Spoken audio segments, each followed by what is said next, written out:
Goeiemôre en baie welkom by ons erediens. Dit is weer eens vir my 'n wonderlike voorreg om die woord van God tot u te bring. Ons voorsang vanoggend kom uit lied 153, O Jesus, kom tog nader.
Gemeente, God ontmoet ons as gelowiges deur sy woord en gees. Hy spreek ons aan op hierdie spreuke, antwoord ons. Die Here sê, geseënd is die wat weet hoe afhanklik hulle van God is, want aan hulle behoort die koninkryk van die hemele. Mag daar vir julle genade en vrede en oorvloed wees, deur julle kennis van God en van Jesus ons Here. Amen. Nou God het ons met sy seun gegroet. Laat ons met blydskap daarop antwoord deur saam te sing as hy weer kom.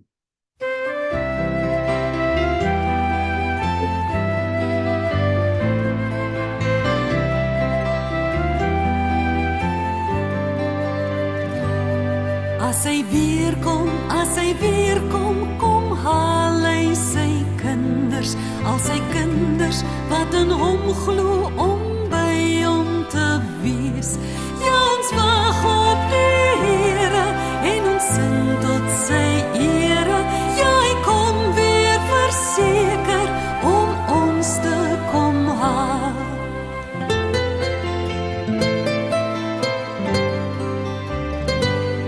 By die Vader maak hy vir ons woonplek, sodat almal wat in hom glo ook by hom kan wees. Ja, ons wag op die Here en ons sing tot sy ere. Ja, hy kom weer verseker om ons te kom haal.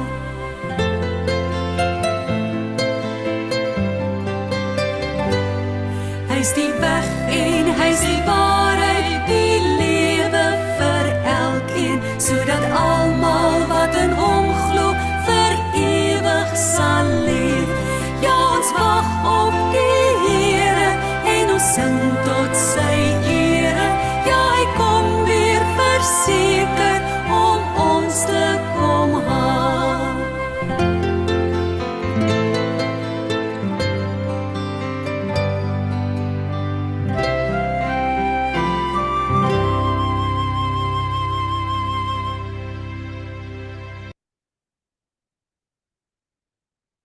Geliefdes in die Here, wat leer die 10 gebooie ons? Leer ons wat is die verkeerde ding in die lewe? Dit leer ons om vir God lief te wees. Leer ons hoe vir mense om ons lief te wees. Leer ons hoe God wil hê ons moet lewe. Daardeur word ons dan bewus van God se heiligheid, as ook ons eie sonde. Maar kom ons luister hoe som Jesus vir ons die wet op in Matteus 22 vanaf vers 35 tot 40. En een van hulle, 'n wetgeleerde, het hom met 'n vraag probeer vastrek. Meneer, vraai, wat is die grootste gebod in die wet? Jesus antwoord hom, jy moet die Here jou God lief hê met jou hele hart, en met jou hele siel, en met jou hele verstand. Dit is die grootste en die eerste gebod. En die tweede wat hiermee gelyk staan is, jy moet jou naaste lief hê soos jouself. In hierdie 2 gebooie is die hele wet en die profete saamgevat. Maar ons weet ook nou hoe liefdeloos ons teenoor God en teenoor ander mense is. Laat ons skuld bely met die volgende woorde. Here, ons het almal afgedwaal. Ons handel almal in stryd met u woord. Ons is liefdeloos teenoor u en ons medemens. Vergeld ons genadiglik nie volgens ons werk nie. Sien ons aan in Jesus Christus, wat vir ons sonde gesterf het. Nou broers en susters, na ons skuldbelydenis wil God ons van sy genade verseker. In Galasiërs 3 vers 11 staan daar, hy wat deur God vrygespreek is omdat hy glo sal lewe. Besef ons wat dit beteken? Hy wat deur God vrygespreek is omdat hy glo sal lewe. Almal wat God se vryspraak ontvang, moet hul geloof in God opnuut met blydskap bely. Nou kom ons antwoord daarop deur ons volgende lied hartlik saam te sing. 'n Pragtige lied, Neem my lewe, laat dit Heer.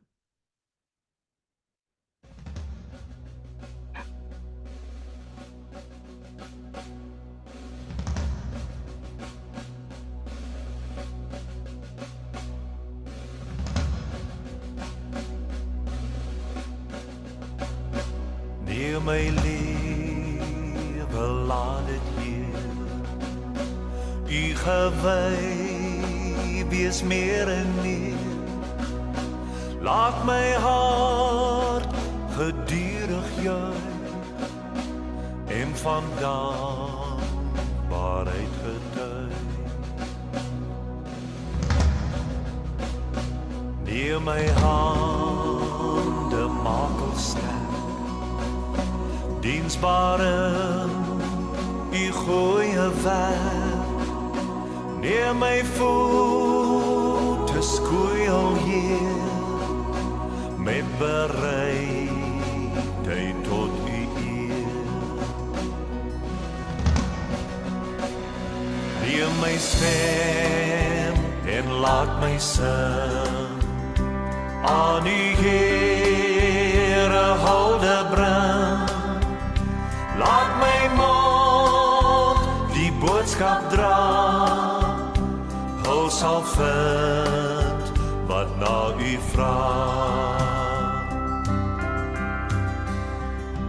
Neem my goud en silwer Heer, niks nou met my eie meer. Al my kennis en verstand stel ek in u Vaderhand. Maak my hart vir u tot troon, deur u Gees wat in my woon. Rig my wil, gevoel en daad, altyd na u wyse raad. Neem my lewe, laat dit Heer. U gewy wees meer en meer. Laat my hart gedurig juig en van dankbaarheid getuig.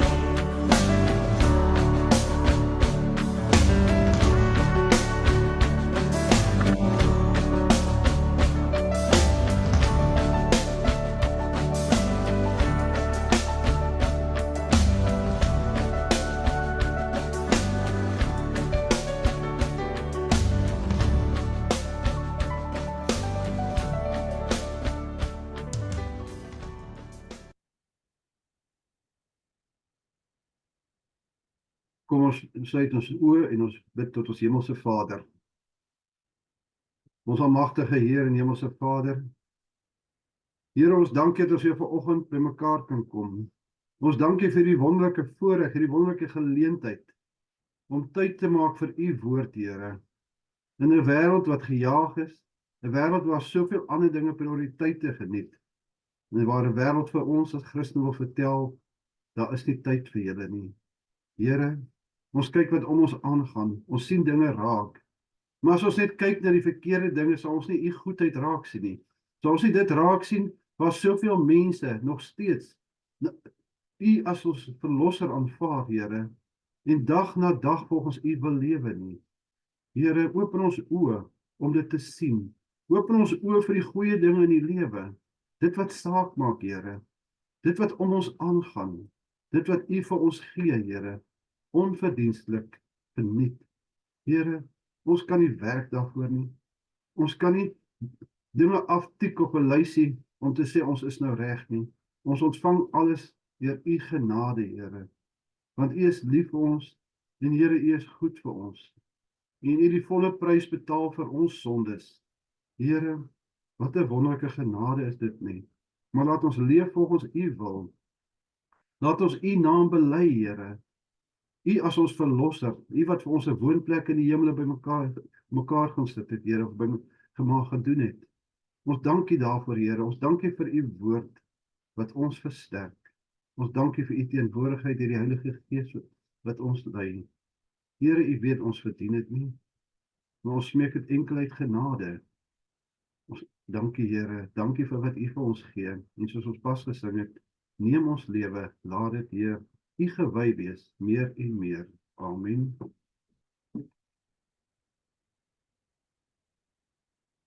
Ons skriflesing vanoggend kom uit Ester 7. Ester 7 en ons lees daarvan vers 1 tot 10. Ek lees vir u. Haman word om die lewe gebring. Die koning en Haman het by koningin Ester gekom om saam met haar te eet. Terwyl hy by hierdie tweede geleentheid besig was om wyn te drink, vra die koning weer vir Ester: "Wat is dit wat jy my wil vra? Dit sal vir jou gegee word. Wat is jou versoek? Al is dit ook die helfte van die koninkryk, dit sal toegestaan word." Koningin Ester antwoord toe: "As die koning my goedgesind is, en die koning dit goed vind, laat my en my volk toe om te bly lewe. Dit is my wens en my versoek. Ek vra dit, want ek en my volk is verkoop om voor die voet uitgeroei te word. Want ons is maar net as slawe en slavinne verkoop, sodat ek stil gebly het. Want dan sou die ramp nie soveel skade aan die koning se belange veroorsaak het nie." Toe vra koning Ahasveros vir koning Ester: "Wie is dit wat so iets beplan? En waar is hy?" En Ester antwoord: "Die teenstander en vyand is hierdie lae mens, hierdie Haman." Haman het groot geskrik daar in die teenwoordigheid van die koning en die koningin. Die koning het woedend van die eettafel opgestaan en in die tuin van die paleis toe gegaan. Haman het egter bly staan om by koningin Ester om sy lewe te smeek, want hy het gesien dat die koning klaar oor sy ondergang besluit het. Net toe Haman neerval op die rusbank waarop Ester sit, kom die koning uit die tuin van die paleis terug aan die saal waar die maaltyd gegee is. Toe sê die koning: "Wil jy nou ook nog die koningin hier by my in die paleis aanrand?" Skaars het die koning dit gesê, of sy dienaars het vir Haman kom blinddoek. Garbona, een van die koning se paleisbeampte, sê toe: "Daar is ons reeds by Haman se huis 'n galg van 23 meter hoog, wat hy laat oprig het vir Mordegai, wat destyds in belang van die koning gepraat het." Toe sê die koning: "Hang hom daaraan op." Hy het Haman toe opgehang aan die galg, wat hy vir Mordegai laat bou het. Daarna het die woede van die koning bewaar. Ons lees tot sover. Salig sal die woord van God hoor en dit in harte bewaar. Ons dank U, Here, vir die geskrewe openbaring van U woord en vra U seën op die gepredikte woord wat volg. Dat die woorde van my mond en die oordeenking van my hart welbehaaglik is voor U aangesig, o Heer, my God en my verlosser. Amen. Nou, geliefdes in die Here, ons tema vanoggend is: een vrou red haar volk. Nou, as ons kyk hierna, ek wil amper sê, as ons na teksvers kyk en kyk ons waar koningin Ester geantwoord het: as die koning my goedgesind is, en die koning dit goed vind, laat my en my volk toe om te bly lewe. Dit is my wens en my versoek. Nou, ons skriflesing wat ons sopas na geluister het, is 'n gedeelte wat die dramatiese keurpunt van die verhaal van Ester uitbeeld. Hierdie lewensverhaal speel af in die tyd van die Persiese ryk, 'n ryk wat destyds die wêreld oorheers het. In hierdie tydperk leef 'n Joodse vrou met die naam van Ester, wat deur 'n reeks merkwaardige gebeure die koningin van hierdie magtige ryk Persië geword het. Nou, ek is seker die almal ken die algemene verloop van die verhaal. Ester, 'n Jodin, wat die koninklike scepter van koning Ahasveros se guns gewen het, maar haar volk is nou in groot gevaar. 'n Bose amptenaar van die koning, naamlik Haman, het 'n dekreet opgetrek om die hele Joodse volk uit te roei. En dit het gekom omdat hy, Mordegai, die Joodse familielid van Ester, geweier het om God te verloon en te buig teenoor dit wat vereis is in die dekreet wat Haman deur die koning laat optrek het. Nou in hierdie oomblik van dreigende verwoesting neem Ester 'n moedige stap. Sy neem die besluit om haar lewe op die spel te plaas om haar volk te red. In ons teks van vandag sien ons hoe Ester 'n dapper en strategiese stap na die koning toe gaan om hierdie bose plan van Haman te probeer bloot lê. Hier sien ons hoe haar moed, haar wysheid en haar geloof net haar eie lewe gaan red nie, maar ook die lewe van die hele Joodse volk. Hierdie moet as 'n inspirasie dien vir ons, as ons sien hoe een persoon gewillig was om te staan vir geregtigheid en waarheid, en hoe dit 'n verskil gemaak het. Sy het nie geweet wat die uitkoms gaan wees nie. Maar dit herinner ons daaraan dat God dikwels gewone mense gebruik om buitengewone dade te doen. Ester se verhaal is nie net 'n geskiedkundige gebeurtenis nie, maar dit is 'n lewende getuienis van hoe geloof, moed en bereidwilligheid vir dit wat reg is, lewens kan verander. Haman se val, soos voorspel is deur sy vrou en wyse manne in die vorige hoofstuk, het vinnig en volledig plaasgevind. Terselfdertyd het dit 'n aanskoulike Bybelse voorbeeld verskaf van die omkeerbeginsel wat so dikwels God se vergelding van die verlooses in die algemeen en Israel se vyande in die besonder gekenmerk het. By die tweede maaltyd, toe die koning sy voorneme herhaal om vir Ester enigs te gee wat sy mag vra, selfs die helft van sy koninkryk, wat net 'n wyse van praat is, want nooit sal die persoon dit geëis het nie, want het geweet dit sal 'n einde beteken. Het sy die koning gesmeek om haar lewe te laat gee, met ander woorde, dit wil sê te bewaar, saam met die lewens van haar mense. En sy het dadelik voortgegaan om die rede vir haar versoek te gee, want ons is verkoop, let wel, verkoop, uitverkoop, om vernietig te word. Onthou, Haman het die koning geld aangebied as 'n teken van sy goeie intensies, en die koning het dit aanvaar, en sodoende is die dekreet uitgevaardig. Maar kom ons kyk, wat is die eerste les wat ons hieruit kan leer? Dit is die krag van moed en waagmoed. Nou ek het opgekyk, wat beteken moed? As jy gaan opkyk, beteken moed om op 'n goeie uitkoms te vertrou, en waagmoed, dapperheid tydens 'n moeilike of gevaarlike situasie, onverskrokkenheid. Nou, Ester se verhaal is 'n uitstaande voorbeeld van iemand wat bereid was om haar lewe op die spel te plaas vir haar mense. In Ester 4 vers 16 sê sy, as ek moet omkom, moet ek maar omkom. Hierdie verklaring vereis waagmoed, en sal ook kragtige getuienis van haar geloof en toewyding, wat sy graag wil doen. Christene word opgeroep om moed te hê in die aangesig van onreg, en op te staan vir geregtigheid. Dit herinner ons aan Paulus se woorde in 1 Korintiërs 6 vers 13. Wees waaksaam, staan vas in die geloof, wees manlik, wees sterk. Nou, Ester se moed kan ons inspireer om tydens ons eie uitdagings sterk te staan, selfs wanneer ons risiko's moet neem om die regte ding te doen. Wanneer laas het jy opgestaan om 'n risiko te neem, omdat jy glo in Jesus Christus as jou verlosser, om op te staan en sê, kyk, ek is 'n Christen mens, wat deur die genade van God gered is. Dit wat julle doen is nie reg nie. Julle kan nie God verloon nie, as voorbeeld nie. En dan vertrou ons op 'n goeie uitkoms, want ons lewe is in die hande van ons Here en ons Vader. Nou, wat interessant is, alhoewel God nooit direk in die boek van Ester genoem word nie, is sy hand duidelik sigbaar deur die hele verhaal. Die kronologiese verloop van die gebeure, van koning Ahasveros se keuse van Ester as koningin, tot die uiteindelike openbaring van Haman se bose planne, dui op God se voorsienigheid en beheer. Dit herinner ons aan die belofte in Romeine 8 vers 28. Ons weet dat God alles ten goeie laat meewerk vir die wat hom liefhet, die wat volgens sy besluit geroep is. In ons eie lewens mag ons soms sukkel om God se hand te sien. Ek herhaal, om God se hand te sien. Want ons sukkel soms daarmee. Dan stop ons, as 'n oomblik van waar stil is, wat ons, maar hoe bedoel ons, hoe sien ons God se hand in ons lewe? Dit deur middel van chaos en beproewings. Maar as ons na Ester se verhaal kyk, bewys dit aan ons om te vertrou en te besef dat God altyd in beheer is.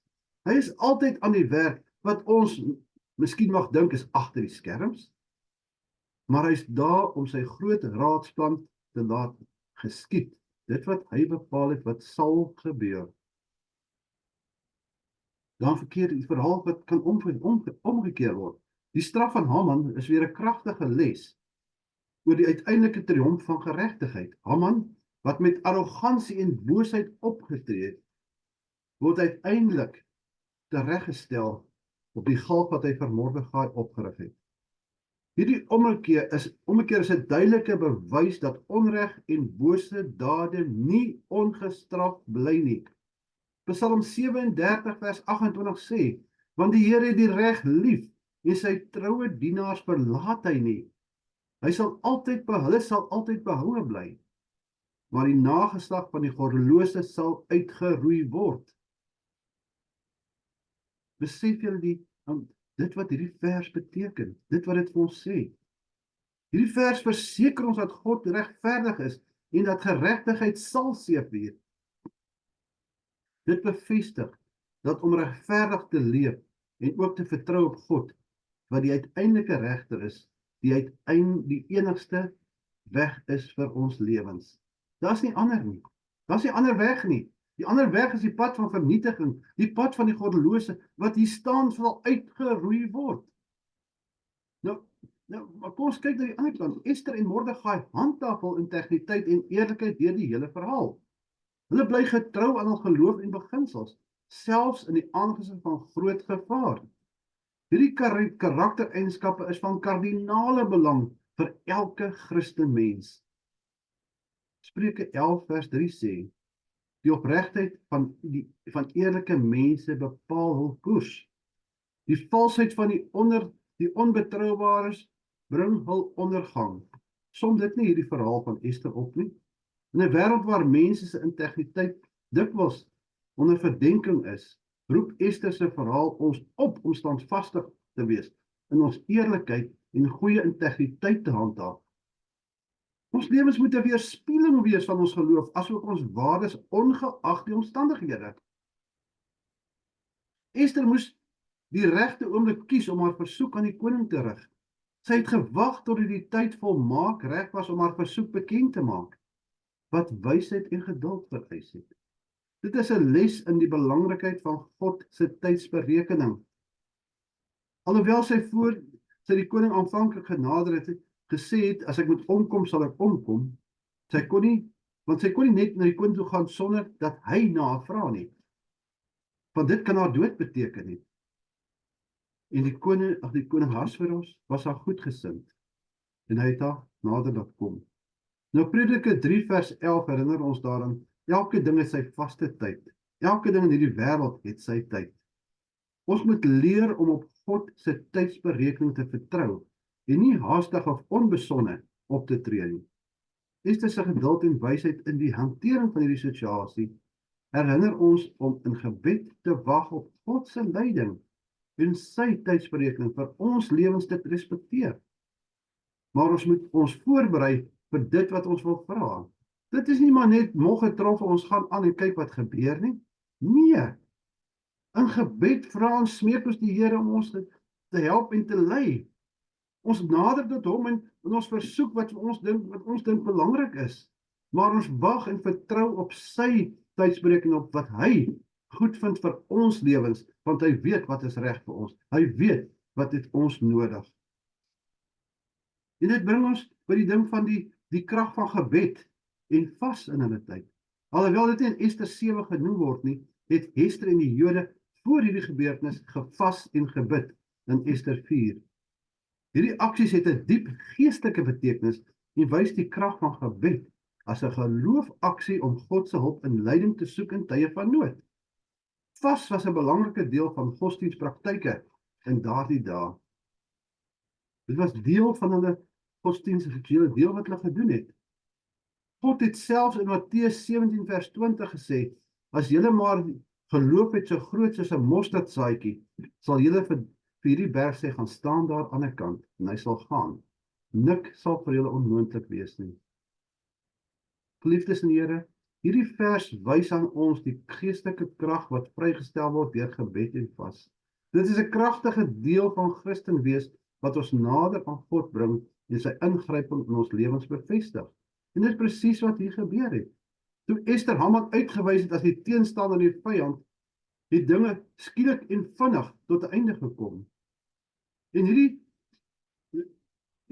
waar die bose word nou vernietig en die goeie smaak nou die vrugte van oorwinning. Nou ek sluit af met die volgende. Hierdie skrifgedeelte oor Ester in hoofstuk 7 verse 1 tot 10 bevat lesse van groot waarde wat ons kan toepas in ons Christelike lewens. Wat het die bose Haman gekry? Deur te hang aan die galg wat hy vir sy vyand gebou het, het Ester, Mordegai en die Jode oorwinning deur God. Dit roep ons op tot 'n vertrouensgeloof. Nie geloofsvertrou nie, 'n vertrouensgeloof. Om op God se voorsienigheid te vertrou en om regverdig te lewe, om integriteit en eerlikheid te handhaaf, om God se tydsberekening te respekteer en om die krag van gebed te erken in ons lewens. Daai sinnetjie, daai deel is wat ons die kruks is van Christen wees. Maar pas ons dit nog toe in ons lewens? Eerlikheid, integriteit, respek, krag van gebed, lewe regverdig. Dink daaroor na, broeders en susters. Dink daaroor na. Want in die lewe wat ons in leef, is dit so maklik om net eenvoudig, nee, wat ek sal maar doen, ek weet dit is nie reg nie, ek gaan maar bietjie oneerlik wees en vir die mense sê, alles is reg mense, dit wat julle doen is reg, kom ons gaan voort daarmee. Ek weet net 'n eenvoudige voorbeeld.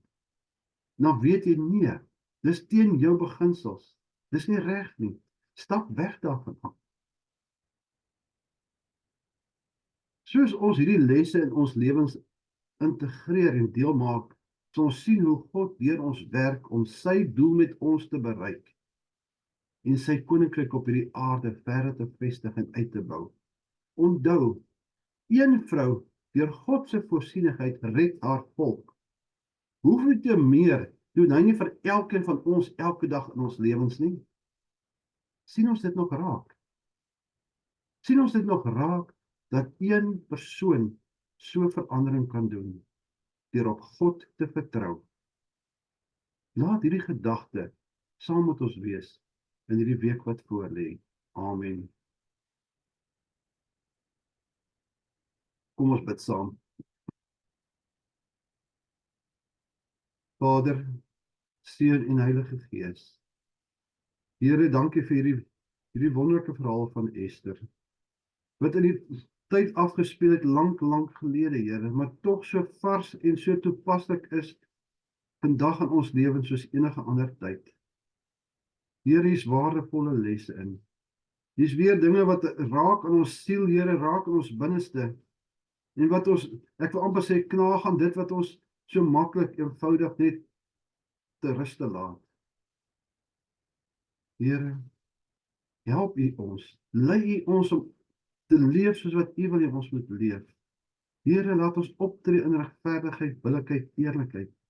Laat ons optree in geloof, Here, om U naam te verheerlik. Hemelse Vader, net deur U leiding en U krag en U genade kan ons dit doen.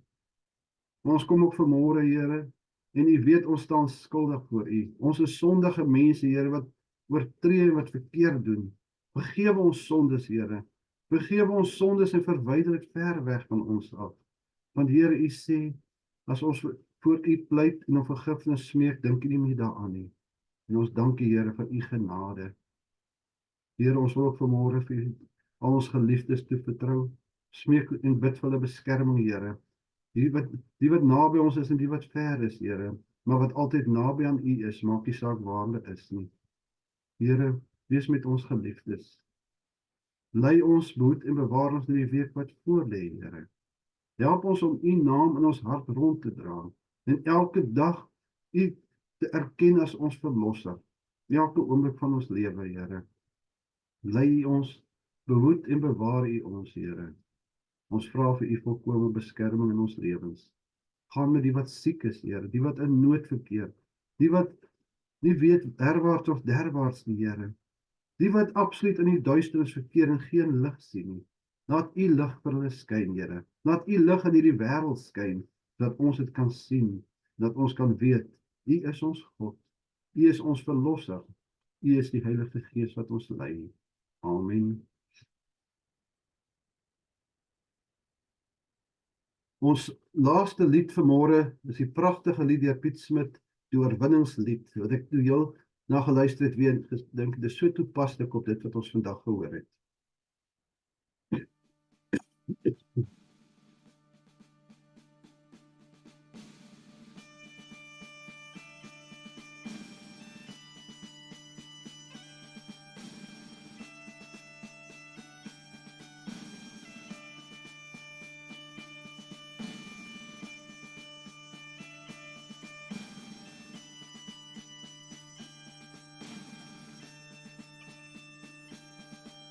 Ek sien in my gees die glorie en die almag van die Heer, die Allerhoogste, wat in liefde oor sy koninkryk regeer.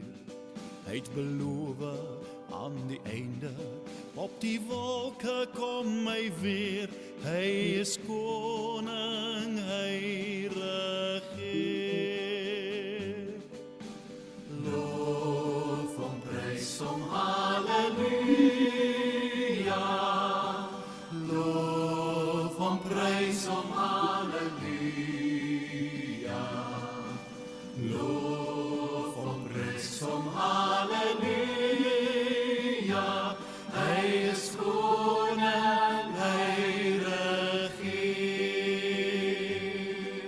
Die Here is ons vesting, wat vir altyd sal bly staan.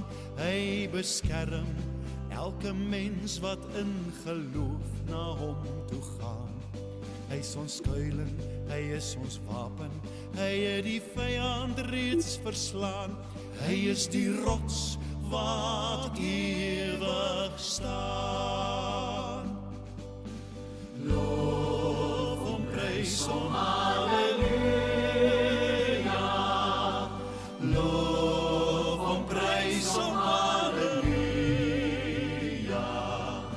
Ons loof hom, prys hom, halleluja. Hy is die rots wat ewig staan. Kom deel nou in ons loflied, hef jou hande op na bo, blaas basuine, slaan op tromme, ja, kom dans voor God se oor. Kom leef in die oorwinning van sy woord waarin ons glo, want sy woord sal ewig staan. Loof hom, prys hom, halleluja. Ons loof hom, prys hom, halleluja. Ons loof hom, prys hom, halleluja. Sy woord sal ewig staan. Sy woord sal ewig staan. Sy woord sal ewig staan.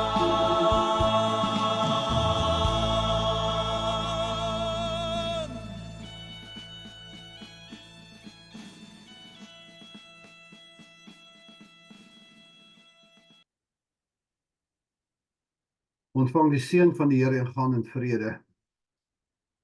Die Here sal julle seën en julle beskerm. Die Here sal tot jou redding verskyn en julle genadig wees. Die Here sal julle gebede hoor en aan julle vrede gee. Amen.